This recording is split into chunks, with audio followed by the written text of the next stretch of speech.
Saudara, kita ke informasi selanjutnya. Ini ada Partai Golkar yang akan menggelar rapat pleno untuk memilih PLT Ketua Umum pengganti Erlangga Hartarto. Rapat pleno akan digelar Selasa 13 Agustus.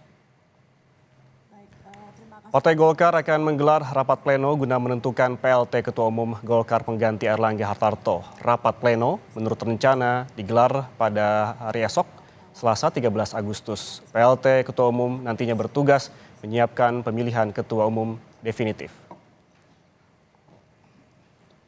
Kami mentargetkan dalam 2 hari ke depan, tanggal 13 Agustus 2024, kita harus segera mengambil langkah-langkah dari DPP Partai Golkar.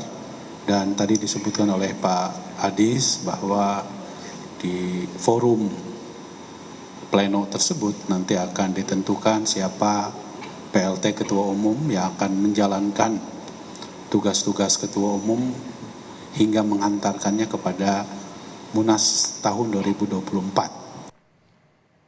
Sebelumnya, Saudara Erlangga Hartarto mengundurkan diri dari jabatannya sebagai Ketua Umum Partai Golkar. Erlangga beralasan ia mundur dari Golkar untuk menjaga keutuhan partai dan memudahkan transisi pemerintahan. Dalam pengunduran diri ini, Erlangga juga berterima kasih kepada Presiden Joko Widodo dan Presiden terpilih Prabowo Subianto.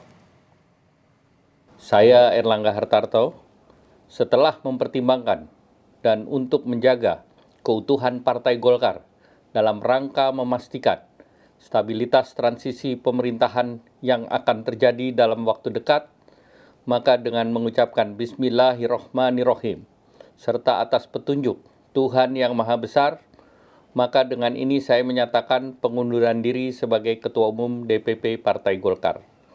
Pengunduran diri ini terhitung sejak semalam, yaitu Sabtu 10 Agustus 2024.